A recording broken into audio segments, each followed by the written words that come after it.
Chapitre 18, la cave. Louange à Allah qui a fait descendre sur son serviteur, Muhammad, le livre, et n'y a point introduit de tortuosité, ambiguïté. Un livre, d'une parfaite droiture pour avertir d'une sévère punition venant de sa part et pour annoncer aux croyants qui font de bonnes œuvres qu'il y aura pour eux une belle récompense, où ils demeureront éternellement.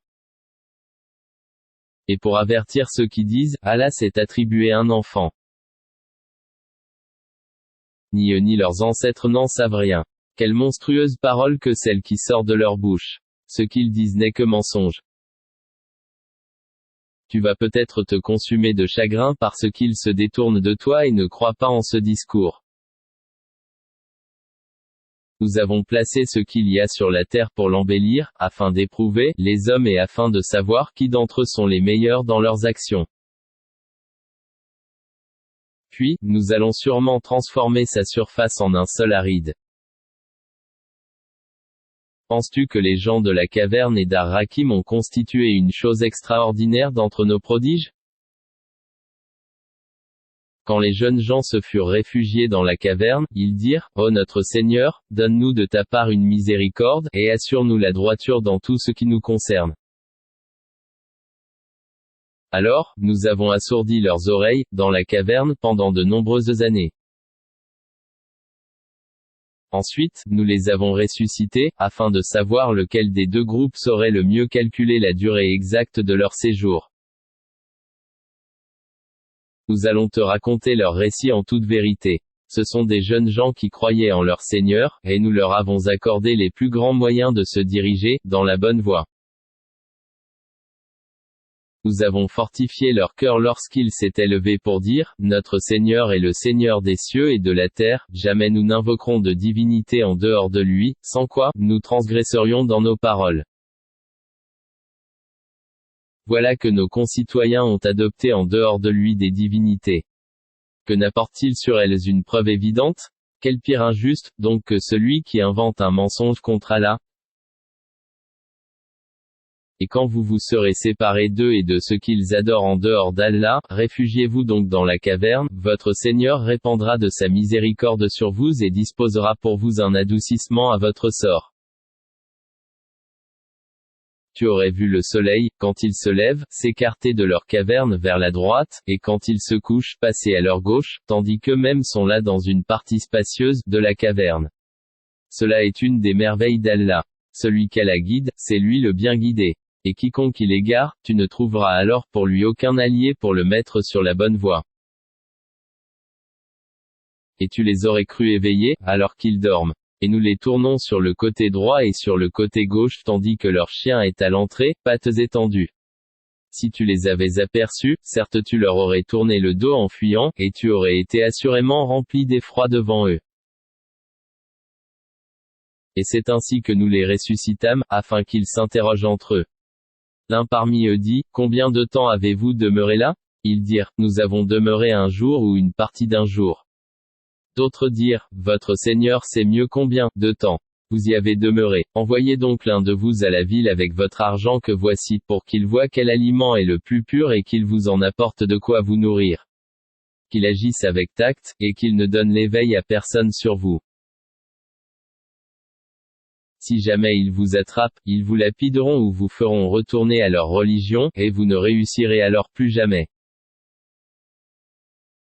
Et c'est ainsi que nous fîmes qu'ils furent découverts, afin qu'ils, les gens de la cité, sachent que la promesse d'Allah est vérité et qu'il n'y ait point de doute au sujet de leur. Aussi se disputèrent-ils à leur sujet et déclarèrent-ils, construisez sur eux un édifice. Leur Seigneur les connaît mieux. Et ceux qui l'emportèrent, dans la discussion, dirent, élevons sur eux un sanctuaire. Ils diront, ils étaient 3 et le 4e était leur chien. Et ils diront en conjecturant sur leur mystère qu'ils étaient 5, le 6e étant leur chien et ils diront, 7, le 8e étant leur chien. Dis, mon Seigneur connaît mieux leur nombre. Il n'en est que peu qui le savent. Ne discute à leur sujet que d'une façon apparente et ne consulte personne en ce qui les concerne. Et ne dis jamais, à propos d'une chose, je la ferai sûrement demain. sans ajouter, si Allah le veut, et invoque ton Seigneur quand tu oublies et dis, je souhaite que mon Seigneur me guide et me mène plus près de ce qui est correct. Or, ils demeurèrent dans leur caverne 300 ans et en ajoutèrent 9 années. Dit, Allah sait mieux combien de temps ils demeurèrent là. À lui appartient l'inconnaissable des cieux et de la terre. Comme il est voyant et audient. Ils n'ont aucun allié en dehors de lui et il n'associe personne à son commandement. Et récite ce qui t'a été révélé du livre de ton Seigneur. Nul ne peut changer ses paroles. Et tu ne trouveras, en dehors de lui, aucun refuge. Fais preuve de patience, en restant, avec ceux qui invoquent leur Seigneur matin et soir, désirant sa face. Et que tes yeux ne se détachent point d'eux, en cherchant, le faux, brillant de la vie sur terre. Et n'obéis pas à celui dont nous avons rendu le cœur inattentif à notre rappel, qui poursuit sa passion et dont le comportement est outrancier. Et dit, la vérité émane de votre Seigneur. Quiconque le veut, qu'il croie, quiconque le veut qu'il mécroie. Nous avons préparé pour les injustes un feu dont les flammes les cernent. Et s'il implore à boire on les abreuvera d'une eau comme du métal fondu brûlant les visages. Quelle mauvaise boisson et quelle détestable demeure. Ceux qui croient et font de bonnes œuvres, vraiment nous ne laissons pas perdre la récompense de celui qui fait le bien. Voilà ceux qui auront les jardins du séjour, éternel, sous lesquels coulent les ruisseaux. Ils y seront parés de bracelets d'or et se vêtiront d'habits verts de soie fine et de brocart, accoudés sur des divans, bien ornés. Quelle bonne récompense et quelle belle demeure. Donne-leur l'exemple de 2 hommes, à l'un d'eux nous avons assigné 2 jardins de vignes que nous avons entourés de palmiers et nous avons mis entre les 2 jardins des champs cultivés. Les 2 jardins produisaient leur récolte sans jamais manquer. Et nous avons fait jaillir entre eux un ruisseau. Et il avait des fruits et dit alors à son compagnon avec qui il conversait, je possède plus de biens que toi, et je suis plus puissant que toi grâce à mon clan. Il entra dans son jardin coupable envers lui-même, par sa mécréance. Il dit, je ne pense pas que ceci puisse jamais périr. Et je ne pense pas que l'heure viendra. Et si on me ramène vers mon Seigneur, je trouverai certes meilleur lieu de retour que ce jardin.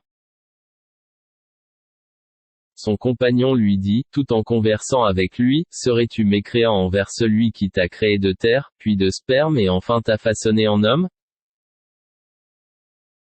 Quant à moi, c'est Allah qui est mon Seigneur, et je n'associe personne à mon Seigneur. En entrant dans ton jardin, que ne dis-tu, telle est la volonté, et la grâce, d'Allah. Il n'y a de puissance que par Allah. Si tu me vois moins pourvu que toi en biens et en enfants. Il se peut que mon Seigneur, bientôt, me donne quelque chose de meilleur que ton jardin, qu'il envoie sur, ce dernier, du ciel, quelque calamité, et que son sol devienne glissant. Ou que son eau tarisse de sorte que tu ne puisses plus la retrouver. Et sa récolte fut détruite et il se mit alors à se tordre les 2 mains à cause de ce qu'il y avait dépensé, cependant que ses treilles étaient complètement ravagées. Et il disait, que je souhaite n'avoir associé personne à mon Seigneur. Il n'eut aucun groupe de gens pour le secourir contre la punition d'Allah. Et il ne put se secourir lui-même. En l'occurrence, la souveraine protection appartient à Allah, le vrai. Il accorde la meilleure récompense et le meilleur résultat. Et propose leur l'exemple de la vie ici-bas. Elle est semblable à une eau que nous faisons descendre du ciel, la végétation de la terre se mélange à elle. Puis elle devient de l'herbe desséchée que les vents dispersent. Allah est certes puissant en toutes choses. Les biens et les enfants sont l'ornement de la vie de ce monde. Cependant, les bonnes œuvres qui persistent ont auprès de ton Seigneur une meilleure récompense et suscitent une belle espérance. Le jour où nous ferons marcher les montagnes et où tu verras la terre nivelée, comme une plaine, et nous les rassemblerons sans en omettre un seul. Et ils seront présentés en rang devant ton Seigneur. Vous voilà venus à nous comme nous vous avons créé la première fois. Pourtant vous prétendiez que nous ne remplirions pas nos promesses. Et on déposera le livre de chacun. Alors tu verras les criminels, effrayés à cause de ce qu'il y a dedans, dire, malheur à nous, qu'a donc ce livre à nos maîtres de mentionner ni péché véniel ni péché capital? Et ils trouveront devant eux tout ce qu'ils ont œuvré. Et ton Seigneur ne fait du tort à personne. Et lorsque nous dîmes aux anges, prosternez-vous devant Adam, ils se prosternèrent, excepté Iblis, Satan, qui était du nombre des djinns et qui se révolta contre le commandement de son Seigneur. Allez-vous cependant le prendre, ainsi que sa descendance pour allier en dehors de moi, alors qu'ils vous sont ennemis? Quel mauvais échange pour les injustes! Je ne les ai pas pris comme témoins de la création des cieux et de la terre, ni de la création de leur propre personne. Et je n'ai pas pris comme aide ceux qui égarent. Et le jour où il dira, appelez ceux que vous prétendiez être mes associés. Ils les invoqueront, mais eux ne leur répondront pas, nous aurons placé entre eux une vallée de perdition. Et les criminels verront le feu. Ils seront alors convaincus qu'ils y tomberont et n'en trouveront pas d'échappatoire. Et assurément, nous avons déployé pour les gens, dans ce Coran, toutes sortes d'exemples. L'homme cependant, est de tous les êtres le plus grand disputeur. Qu'est-ce qui a donc empêché les gens de croire, lorsque le guide leur est venu, ainsi que de demander pardon à leur Seigneur, si ce n'est qu'ils veulent subir le sort des anciens, ou se trouver face à face avec le châtiment? Et nous n'envoyons des messagers que pour annoncer la bonne nouvelle et avertir. Et ceux qui ont mécru disputent avec de faux arguments, afin d'infirmer la vérité et prennent en raillerie mes versets, le Coran, ainsi que ce châtiment, dont on les a avertis. Quel pire injuste que celui à qui on a rappelé les versets de son Seigneur et qui en détourna le dos en oubliant ce que ses deux mains ont commis? Nous avons placé des voiles sur leur cœur, de sorte qu'ils ne comprennent pas le Coran, et mis une lourdeur dans leurs oreilles. Même si tu les appelles vers la bonne voie, jamais ils ne pourront donc se guider. Et ton Seigneur est le pardonneur, le détenteur de la miséricorde. S'ils s'en prenaient à eux pour ce qu'ils ont acquis, il leur hâterait certes le châtiment. Mais il y a pour eux un terme fixé, pour l'accomplissement des menaces contre lesquelles ils ne trouveront aucun refuge. Et voilà les villes que nous avons fait périr quand leurs peuples commirent des injustices et nous avons fixé un rendez-vous pour leur destruction. Rappelle-toi, quand Moïse dit à son valet, « Je n'arrêterai pas avant d'avoir atteint le confluent des deux mers, dussé-je marcher de longues années. » Puis, lorsque tous deux eurent atteint le confluent, ils oublièrent leur poisson qui prit alors librement son chemin dans la mer. Puis, lorsque tous deux eurent dépassé cet endroit, il dit à son valet, « Apporte-nous notre déjeuner, nous avons rencontré de la fatigue dans notre présent voyage. » Le valet lui, dit, quand nous avons pris refuge près du rocher, vois-tu, j'ai oublié le poisson, le diable seul m'a fait oublier de te le rappeler, et il a curieusement pris son chemin dans la mer. Moïse, dit, voilà ce que nous cherchions. Puis, ils retournèrent sur leurs pas, suivant leurs traces.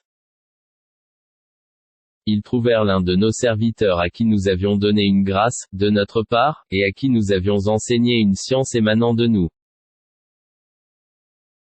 Moïse lui dit, puis-je te suivre, à la condition que tu m'apprennes de ce qu'on t'a appris concernant une bonne direction? L'autre, dit, vraiment, tu ne pourras jamais être patient avec moi. Comment endurerais-tu sur des choses que tu n'embrasses pas par ta connaissance? Moïse, lui dit, si Allah veut, tu me trouveras patient, et je ne désobéirai à aucun de tes ordres. Si tu me suis, dit l'autre, ne m'interroge sur rien tant que je ne t'en aurai pas fait mention. Alors les deux partirent, et après qu'ils furent montés sur un bateau, l'homme y fit une brèche. Moïse, lui dit, est-ce pour noyer ses occupants que tu l'as ébréché? Tu as commis, certes, une chose monstrueuse. L'autre répondit, n'ai-je pas dit que tu ne pourrais pas garder patience en ma compagnie? Ne t'en prends pas à moi, dit Moïse, pour un oubli de ma part, et ne m'impose pas de grandes difficultés dans mon affaire. Puis ils partirent tous deux, et quand ils eurent rencontré un enfant, l'homme le tua. Alors, Moïse lui dit, as-tu tué un être innocent, qui n'a tué personne? Tu as commis certes, une chose affreuse. L'autre, lui dit, ne t'ai-je pas dit que tu ne pourrais pas garder patience en ma compagnie? Si, après cela, je t'interroge sur quoi que ce soit, dit Moïse, alors ne m'accompagne plus. Tu seras alors excusé de te séparer de moi. Ils partirent donc tous deux, et quand ils furent arrivés à un village habité, ils demandèrent à manger à ses habitants, mais ceux-ci refusèrent de leur donner l'hospitalité. Ensuite, ils y trouvèrent un mur sur le point de s'écrouler. L'homme le redressa. Alors, Moïse lui dit, si tu voulais, tu aurais bien pu réclamer pour cela un salaire. Ceci marque la séparation entre toi et moi, dit l'homme. Je vais t'apprendre l'interprétation de ce que tu n'as pu supporter avec patience. Pour ce qui est du bateau, il appartenait à des pauvres gens qui travaillaient en mer. Je voulais donc le rendre défectueux, car il y avait derrière eux un roi qui saisissait de force tout bateau. Quant aux garçons, ses pères et mères étaient des croyants, nous avons craint qu'il ne leur imposât la rébellion et la mécréance. Nous avons donc voulu que leur Seigneur leur accordât en échange un autre plus pur et plus affectueux. Et quant au mur, il appartenait à 2 garçons orphelins de la ville, et il y avait dessous un trésor à eux, et leur père était un homme vertueux. Ton Seigneur a donc voulu que tous 2 atteignent leur maturité et qu'ils extraient eux-mêmes leur trésor, par une miséricorde de ton Seigneur. Je ne l'ai d'ailleurs pas fait de mon propre chef. Voilà l'interprétation de ce que tu n'as pas pu endurer avec patience. Et il t'interroge sur des accents circonflexes El Karnaïn. Dit, je vais vous en citer quelques faits mémorables. Vraiment, nous avons affermi sa puissance sur terre, et nous lui avons donné libre voie à toutes choses. Il suivit donc une voie. Et quand il eut atteint le couchant, il trouva que le soleil se couchait dans une source boueuse, et, auprès d'elle il trouva une peuplade impie. Nous dîmes, Odeu accent circonflexe El Karnaïn, où tu les châties, où tu uses de bienveillance à leur égard. Il dit, quant à celui qui est injuste, nous le châtierons, ensuite il sera ramené vers son Seigneur qui le punira d'un châtiment terrible. Et quant à celui qui croit et fait bonne œuvre, il aura, en retour, la plus belle récompense. Et nous lui donnerons des ordres faciles à exécuter. Puis, il suivit une autre voie. Et quand il eut atteint le levant, il trouva que le soleil se levait sur une peuplade à laquelle nous n'avions pas donné de voile pour s'en protéger. Il en fut ainsi et nous embrassons de notre science ce qu'il détenait. Puis, il suivit une autre voie. Et quand il eut atteint un endroit situé entre les 2 barrières, montagnes, il trouva derrière elles une peuplade qui ne comprenait presque aucun langage. Ils dirent, Odeu accent circonflexe El Karnaïn, les Y à accent circonflexe Ju accent circonflexe J et les Magi accent circonflexe J commettent du désordre sur terre. Est-ce que nous pourrons t'accorder un tribut pour construire une barrière entre eux et nous? Il dit, ce que mon Seigneur m'a conféré vaut mieux que vos dons. Aidez-moi donc avec votre force et je construirai un remblai entre vous et eux. Apportez-moi des blocs de fer. Puis, lorsqu'il en eut comblé l'espace entre les 2 montagnes, il dit, soufflez. Puis, lorsqu'il lui rendu une fournaise, il dit, apportez-moi du cuivre fondu, que je le déverse dessus. Ainsi, ils ne purent guère l'escalader ni l'ébrécher non plus. Il dit, c'est une miséricorde de la part de mon Seigneur. Mais, lorsque la promesse de mon Seigneur viendra, il le nivellera. Et la promesse de mon Seigneur est vérité. Nous les laisserons, ce jour-là, déferler comme les flots les uns sur les autres, et on soufflera dans la trompe et nous les rassemblerons tous. Et ce jour-là nous présenterons de près l'enfer aux mécréants, dont les yeux étaient couverts d'un voile qui les empêchait de penser à moi, et ils ne pouvaient rien entendre non plus. Ceux qui ont mécru, comptent-ils donc pouvoir prendre, pour alliés, mes serviteurs en dehors de moi? Nous avons préparé l'enfer comme résidence pour les mécréants. Dit, voulez-vous que nous vous apprenions lesquels sont les plus grands perdants, en œuvre? Ceux dont l'effort, dans la vie présente, s'est égaré, alors qu'ils s'imaginent faire le bien. Ceux-là qui ont nié les signes de leur Seigneur, ainsi que sa rencontre. Leurs actions sont donc vaines. Nous ne leur assignerons pas de poids au jour de la résurrection. C'est que leur rétribution sera l'enfer, pour avoir mécru et pris en raillerie mes signes, enseignements, et mes messagers. Ceux qui croient et font de bonnes œuvres auront pour résidence les jardins du Firdaous, paradis, où ils demeureront éternellement, sans désirer aucun changement. Dit, si la mer était une encre pour écrire les paroles de mon Seigneur, certes la mer s'épuiserait avant que ne soient épuisées les paroles de mon Seigneur, quand même nous lui apporterions son équivalent comme renfort. Dit, je suis en fait un être humain comme vous. Il m'a été révélé que votre Dieu est un Dieu unique. Quiconque, donc, espère rencontrer son Seigneur, qu'il fasse de bonnes actions et qu'il n'associe dans son adoration aucun autre à son Seigneur.